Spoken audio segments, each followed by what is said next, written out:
Have you ever encountered a story, one that's really simple on the surface, yet it feels incredibly profound, like it resonates with something deep inside you, almost like a universal truth?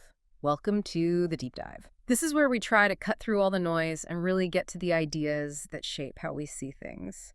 Today, we're embarking on a deep dive into a book you've probably heard of, Paulo Coelho's The Alchemist.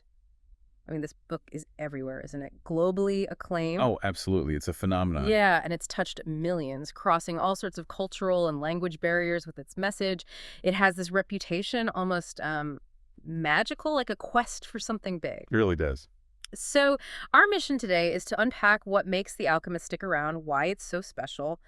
We're using a recent, pretty insightful review as our guide here. It really digs into the book's core story, its philosophy, and, why so many people call it life-changing. Think of it as maybe a shortcut to understanding that deep connection it makes. And what's really fascinating, and the analysis we're looking at points this out, is how The Alchemist does that. Yeah. How it transcends cultures, languages. Even though the premise seems, well, quite straightforward, it just connects with people on a really fundamental level, which says a lot about the power of its message, its allegory. Okay, so let's get into it. At its heart, The Alchemist is about Santiago, right? An Andalusian shepherd. Yep. And he keeps having this dream about treasure near the Egyptian pyramids. A recurring dream. Yeah. So he takes this massive leap of faith, sells his sheep, everything, sets off across the deserts of Africa. It sounds like a classic hero's journey.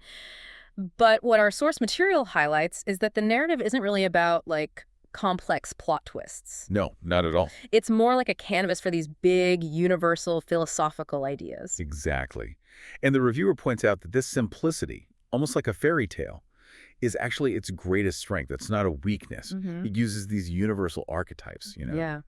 which lets the book boil down some profound truths into really digestible lessons. Right. So every person Santiago meets, you've got the mysterious King Melchizedek who kind of plants the seed for the quest, the crystal merchant who's practical but maybe a bit stuck, or the English guy who's all about book learning. Each one is like a little parable in itself, offering lessons on perseverance or, interestingly, the fear of success, or maybe just the difference between being comfortable and actually growing. They're not just plot points. They're kind of direct challenges to how you, the reader, see things too. And they guide Santiago towards, well, the alchemist himself. And what really seems to hold it all together, the thing that gives it that enduring appeal, according to our source, is this idea of a universal language. Can you unpack that a bit? What does that actually mean in the book? Why is it so compelling? Absolutely. Yeah, the universal language is really central. It's this core belief from Coelho that the whole world speaks one language. Not Spanish or English, but a language of signs, omens, coincidences, things that guide you towards what the book calls your personal legend. Your personal legend. Okay. Which is basically your unique destiny, your life's purpose, the thing you were really meant to do. And the book suggests that when you truly commit to chasing that deep inner calling, then the universe, or nature, or the divine, whatever you want to call it, it actually conspires to help you. Right. It sends these little signs, these nudges. Okay, but that sounds, I don't know, maybe a little too easy. Like the universe just does things for you. Did the reviewer touch on maybe misinterpretations of that, or how it balances with, actual effort? That's a really good point. And the reviewer kind of gets at it indirectly, especially when talking about the book's powerful quotes. It's definitely not about just sitting back and waiting. It's about active pursuit. Ah, okay. There are two quotes that really capture this tension. First, when you want something, all the universe conspires in helping you to achieve it. That's the support part. Right, the famous one. But then there's the crucial warning.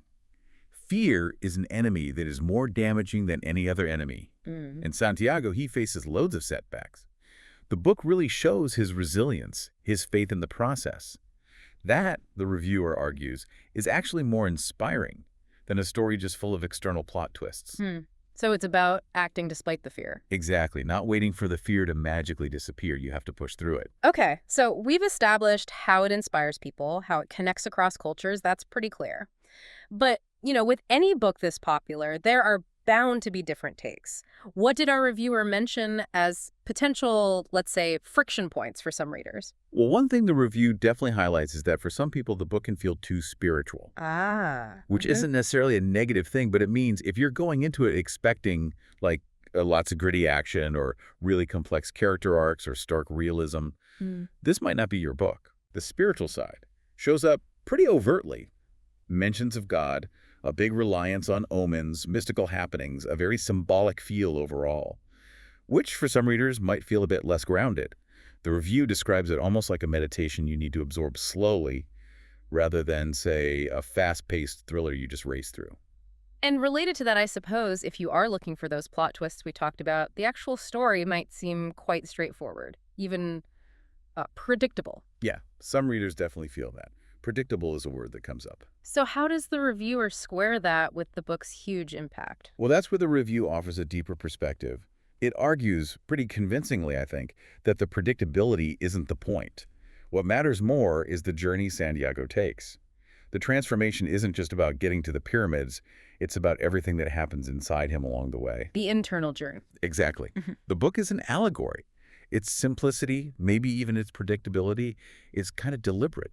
It Yeah. forces your attention onto the philosophical lessons, not just what happens next. Mhm. It pushes you to think beyond the literal goal, makes you look at your own life and ask, what's my desert journey right now? Mm. What's the treasure I'm really chasing? Am I even looking in the right place for it? Okay, so let's try to distill this down then. The core essence of The Alchemist, based on our deep dive today, it's this profound, almost fairy tale-like story urging you to chase your personal legend. And it teaches that the universe kind of conspires to help you when you really want something. We talked about those key quotes. When you want something, all the universe conspires. Right. And the crucial flip side about fear being the biggest enemy. Exactly. Fear is an enemy. It's undeniably spiritual. And the insights really stress that the journey, that's the real treasure, even if the plot itself isn't full of surprises for everyone.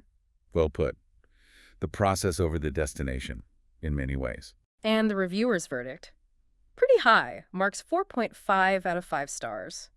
With this strong belief that, yes, this book can change your life, and this seems vital only if you actually apply the message. Yeah, it's not passive. You can't just read it and expect magic. Right. It's about taking those ideas, those principles, and actually doing something with them in your own life, integrating them. Again is key. So, when should you, listening right now, maybe pick up The Alchemist? The advice from our source seems pretty clear. Maybe when you're feeling a bit lost, confused. Or when your dreams feel really far away. Yeah, or you just need a gentle nudge, some encouragement, or honestly, maybe just when you want a book that leaves you feeling, well, good, hopeful. It's definitely positioned that way. It's framed almost like a beacon, isn't it? For Mhm. anyone looking for a bit of direction or inspiration. It is. And that brings us maybe to a final thought to leave you with. If it's true, as the book suggests, that the universe conspires to help you achieve your desires once more, when you really want something, then maybe the question becomes, what is the real treasure you're searching for? Is it the thing you think it is? And how might the journey itself, regardless of whether you reach that specific destination, be revealing a deeper truth about who you are? Perhaps it's worth considering your own personal legend, maybe paying a little closer attention to the signs the world might just be sending your way.